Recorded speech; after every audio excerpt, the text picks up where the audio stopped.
Hello, I'm Transformers fan G138, and this is my video review of Transformers Prime Robots in Disguise Voyager Optimus Prime. And this is him in vehicle mode. You probably figured that much out. He's got an Autobot symbol here, he's got an Autobot symbol up here. Overall, he's a pretty awesome truck. Again, has this stupid weapon as does Starscream, and Megatron has this oversized stupid cannon. You pull this, activates the light, and extends the gun, does not stay out. I suppose you could remove the spring, but it's such a piece of junk that it stays in a box and as far away from me as possible, because I would literally just chuck this across the room right now. I hate it so bad. The sword, however, is pretty good. I wish it was a little bit longer.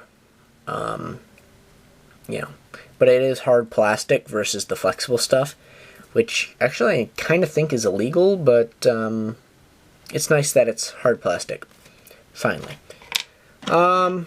Smokestacks are softer plastic, even though they will break if you press them too hard. They are a little bit rubbery, but not as floppy as previous Transformers. He rolls nice. He actually has really nice rolling capability for being a Voyager class. His windows kind of look pretty neat, but overall, he's pretty awesome. And again, you can see the face on the bottom and whatever. If you've seen any of my other reviews, you know that's a complaint I commonly have. So, the back actually looks pretty nice the way it is. I mean, it does have a trailer hitch here. That'd be nice if somebody came up with a third-party trailer for him, or even an adapter so we could use existing third-party trailers for him. That'd be optimal.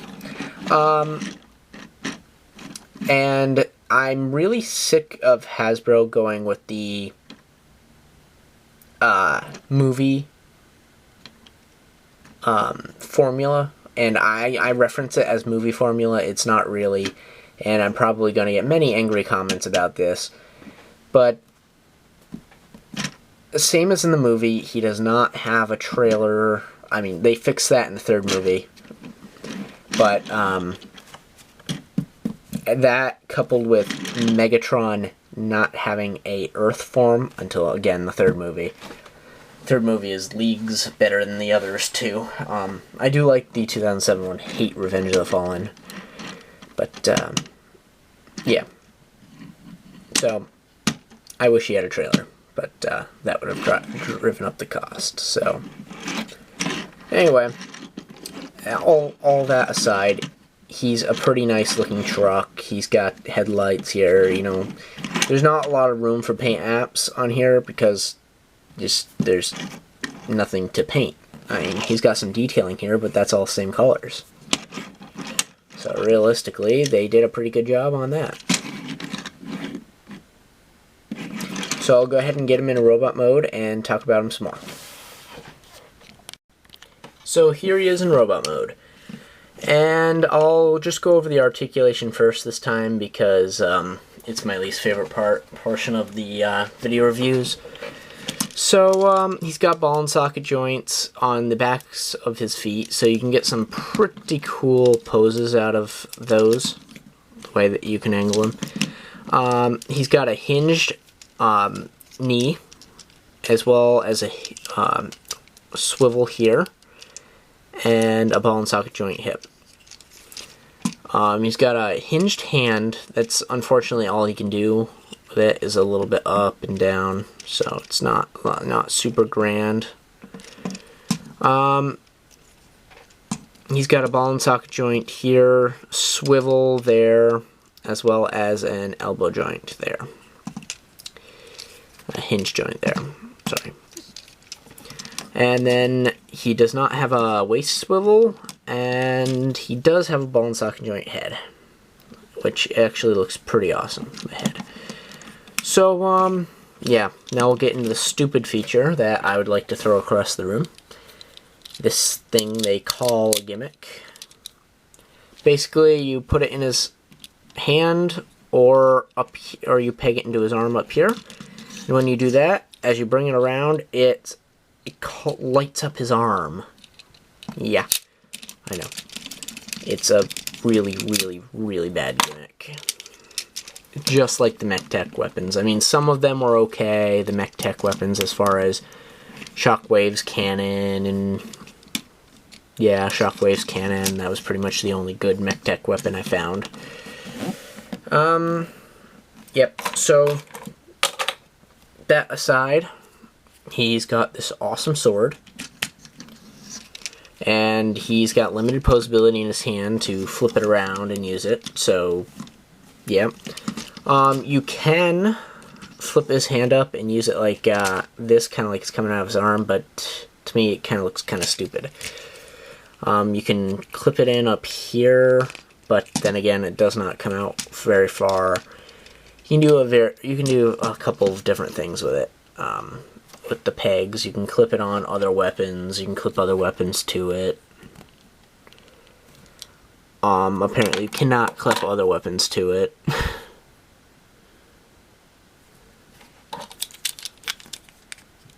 Yeah, I thought you could. Sorry, my bad. It does not fit in that hole. So, yep, goes in his hand. And this actually will also double as a Minicon port, in case anybody is wondering.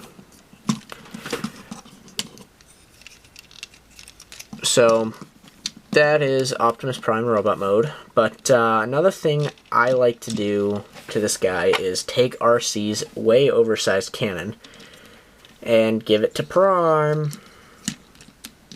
So, unfortunately his hands are designed such that you can't use the upper one to go over his hand, so you gotta go use the lower one to fit it in his hand. And it doesn't fit all the way in, like his armor does get in the way a bit, so it's not a perfect fit, but it's better than not having a gun that doesn't light up and stay in a gun form. So, yeah, it works. It does. I like it. You can also plug in the weapons up here in his shoulders. Here. So, I suppose you could have his sword sticking out of his neck, which is kind of weird, but whatever. Yeah, and this feature will also light up the windows a bit. I mean, it's kind of stupid. Yeah, you see. So it's nifty, but at the same time, it's kind of bad. He does have light piping eyes. All those eyes are very narrow. You know, he's got his wheels here, which I like. Optimus should have wheels. His backpack is not too bad kibble-wise. It's kind of compressed back there, hides the front of the truck pretty well. There's just no place for these to actually clip in. They're just kind of sitting there on a friction, due to friction because of the ball and socket joint down there. Kind of just rests. So that is Optimus Prime in robot mode, and I believe that concludes my video review. Thanks for watching. And if you have any further requests for reviews, please post a comment down below, as well as if you have any questions, I will try to answer those. Thanks, and again, thanks for watching.